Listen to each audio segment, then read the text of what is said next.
Hello YouTube, this is Ian with the Portsmouth Armory channel. Today we're going to go over some smoothbore stuff. Like anything else that I make, I'm showing you what's worked for me. If you want to replicate what I've done, do so at your own risk. This, like I've said in other videos, we're going to be shooting a lot of antique weapons. Well, this is one of them. This is a model 1816 Springfield. This one was made in, so you can see the date on the lock here, 1832. Now, it started life off as a flintlock, of course, but during when the Civil War started, they needed guns. They needed them quick and fast. So what they did was they converted a lot of their flintlocks that they had in storage. Well, this one, you can tell by the stamp on the barrel, on the breech here. I don't know if you can see it or not, but it was made in converted rather in 1862. Now, this wasn't converted by the Springfield Armory. This is converted by a contractor, Hughes and Phillips. When they the first run of conversions they did, they rifled them, and you can tell those are distinctive. They've got a clean-out screw there on the bolster. The hammer's got a really exaggerated hump on it, and the rear sight, for whatever reason, I don't know why, is turned around with backwards. Those were made, I believe, for New Jersey. I can't remember how many they made, but after that, I believe the federal government contracted them just to convert to smoothbore. They just wanted to convert them and leave them smoothbore. But even though they're smoothbore, they did put the rear sight on it. Only old guns can talk. Now, this one does not have a cartouche on it. Probably sanded off long ago. A cartouche would have been somewhere in here as a stamp that the government inspector would have put on this to signify that it had passed inspection and is ready for use. Now, there's two different loads I've shot in this. One of them involves wrapping a ball in foil with a charge. You got your round ball here, and there's a plastic tube, one of these inside of this foil. 80 grains of 2F. You pour it in there, you put that over top, rip the ball off. Now, this would have been dipped in lube. That's why I was shooting in this. When I first started shooting this, I kind of shied away from that. There's another load that involves taking a round ball, put 50 of them in a 1 pound coffee can, put the lid on it, of course, shake them up like a madman, 30 seconds. That puts all kinds of little dimples on it. Wipes the sprue completely off, unless it's a Lyman mold, then the sprue never goes away. And then you put a real light coated liquid locks on it. Then I would put 51 grains of 3F in one of these little tubes and put that ball on there. And that's a lot easier to make. It's a lot easier, a little faster to load too, and recoil is less. So I'm going to show you both ways of doing this. Now, if you have a 6, 7, 8 mold, that's great. You've got a place to start. But when I first started shooting just the bare ball, I started off with a 6, 7, 8, and another shooter recommended that I figure out what my bore size is, exact bore size, and then shoot a round ball that's about 10 to 12 thousandths under that. So I got my dial calipers out and I measured the bore best I could. Now, the best I can tell, and I took the average, I made several measurements, took an average. Best I can tell, the bore diameter on this particular musket is 693. So, with that information, I got on Moose Mold's website, I think it's moosemolds.com. They're on Facebook, where you can do a search for them. But they happen to have a 683 round ball mold, so that's what I ordered. And when I got it, here's what they look like. I was pleasantly surprised to see that there's hardly any sprue on this. I don't know if you can see this or not, but here, I'll get up. You can see the difference between the Lyman bowl and the other one. Here we go. I'll put this on manual focus here for you. And you'll see the great big sprue the Lyman has. See there on the left? See that great big sprue? Now see here, when you shake this one up in the coffee can, this one on the right, that sprue goes away. And that's important because when you're trying to load this, if that sprue goes in the barrel sideways, it becomes a real pain in the dick to push that down the barrel. Now with this other one, the sprue is it's gone. You cannot see where there ever was a sprue. So with the aluminum foil rounds, you know, this patching kind of makes the diameter of this round ball a little bigger, so that helps. And let me tell you why I made these like this, and this wasn't my idea. This is, like I said, a lot of the stuff I get from other people. But we're not allowed to use paper patching in the NSSA. We're not allowed to use any kind of cloth patching, but we can use this. This allows the 6, 7, 8 ball to kind of fit the board a little better. Now the aluminum foil we want to get obviously is Reynolds Wrap heavy duty aluminum foil. I made my whole rectangles are 3 by 5. These tubes, you can get these from Lodgewood Manufacturing, I believe. They're on the internet. Like I said, if you have a 6, 7, 8 ball, this may be the best way, but don't be afraid to try this other way. Just be mindful of your sprue, because like I said, it can be a pain in the hind end to load that thing. And you see people up there just wailing away on their emeralds trying to get them down the barrel. Now I'm going to go ahead and get set up. I'm going to put this back in a safe place. I'm going to roll up a couple of these, one of these aluminum foil balls, and then I'm going to shake up some balls in my coffee can, and we'll lube them up and show you the whole process. Alright YouTube, I'm going to try to do this in such a fashion that you can see what's actually going on. Here's a completed one.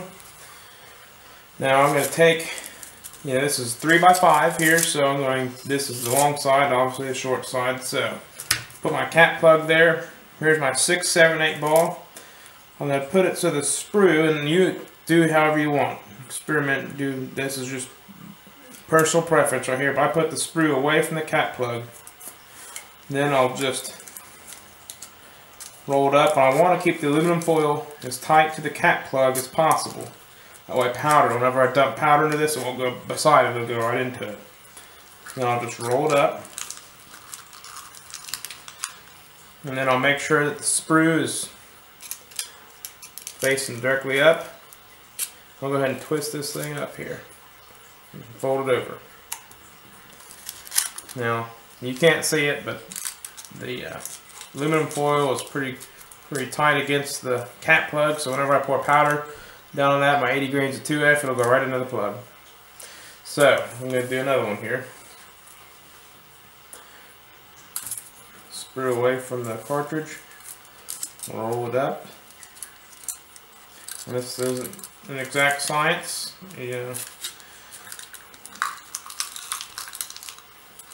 Screws away, go ahead and roll it up. Now, I'll go ahead and charge these. Once I've got my 80 grains 2F, I'll just fold it over, make it look like an authentic cartridge. But just made out of aluminum foil instead of paper. Now, before I go to shoot this, right before I go up to the line, what I'll do, I'll take a knife, poke a hole right there, and then I'll poke where the ball and the cap plug come together. I'll just put a little hole on either side, little small ones, and I'll show you why. I'm going to show you how I load this. No powder or anything, I'm just going to do a mock loading. Alright, normally I grab one of these out of a cartridge box, be back here, and because we poked a hole in that, makes it real easy to tear off. So with my musket in my left hand, I'd pull a cartridge out with my right, open it up, pour the powder in the muzzle. Now this, like I said before, had been dipped in lube. So you put it right in there, and I'm not going to do it like that, but you just rip it right off, just like that. The ball would be right in the muzzle, and you just ram it on home. Now the lube that's on the ball, when you do that, keeps that fouling really soft, so it's really easy to load. You can shoot this all day, and you can shoot it fast. Alright, I just showed you how to make the aluminum foil rounds with a 6, 7, 8 round ball mold. I don't know if I'd try it with 683 because the aluminum foil increases diameter quite a bit, makes it a nice tight fit. But that, like I said, that black powder lube keeps that fouling nice and soft. You can shoot that all day without cleaning it, and your accuracy will be right where it is. So it's a lot faster than a patch, cloth patch.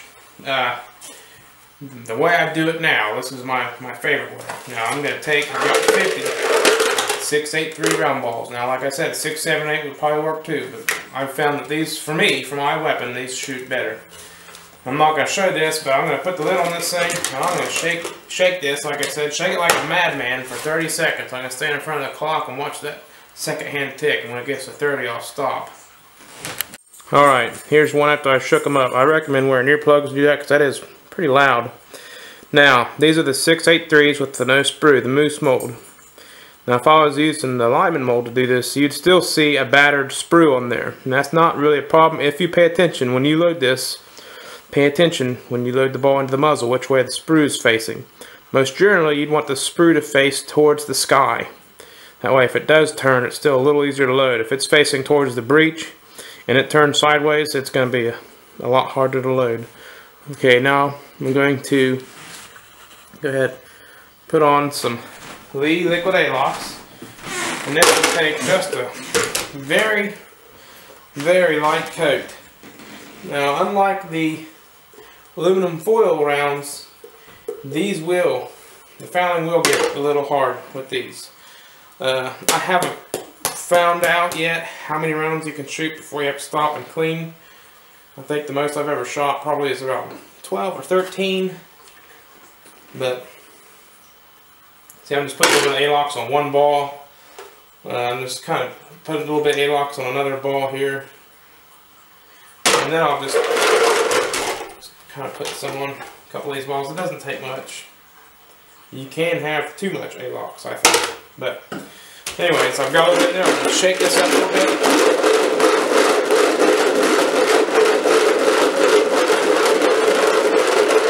I'm doing this just to get a light coat of A-locks on each one of these round balls.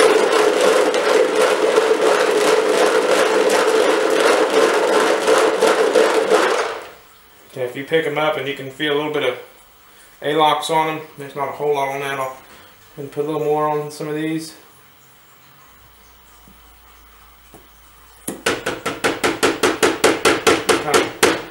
Trial and error here. Oh, that was too much, but we're done now.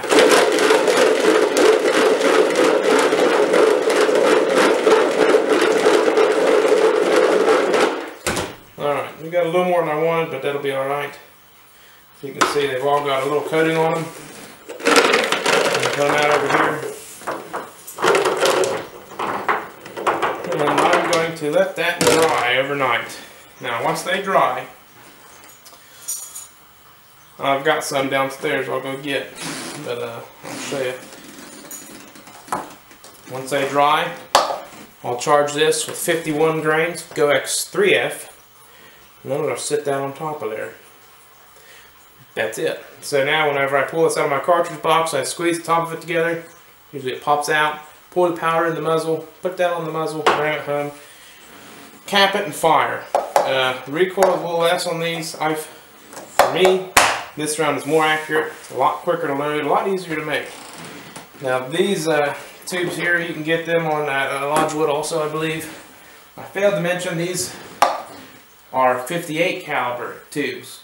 So if you're going to make the aluminum foil rounds, you want to order 58 caliber tubes. If you want to make the bare ball rounds, you just want to get 69 caliber vinyl tube. One thing I did forget to mention, a lot of you guys might be shooting Army Sport smooth bores. There's some guys I know that are shooting them. They're having some pretty good luck with this load here. They're shooting 45 grains Go X3F with a 678 round ball mold, shake it up in a coffee can like that. Feel free to experiment though. Probably somewhere between 40 and 55 grains is probably where you're going to be. When I went from the aluminum foil loads to this load, point of impact was pretty much the same, believe it or not. So I didn't have to do anything with the sights or anything. Now, some of you may get some flack for this, but when I first started shooting this gun, it was shooting way high. So I took the barrel out of the stock, put a little bend in it, now it shoots exactly where I point it. That's pretty much how I have to sight them in. I think that's about it. Like I said, if you're going to use the 678 round ball for this with a sprue on it, just be mindful of which way the sprue's facing and you'll be alright. Alrighty, I'm going to go ahead and post this. Hope you like it. If you enjoyed this video, please subscribe, like, share it. Alrighty, I'll talk to you later.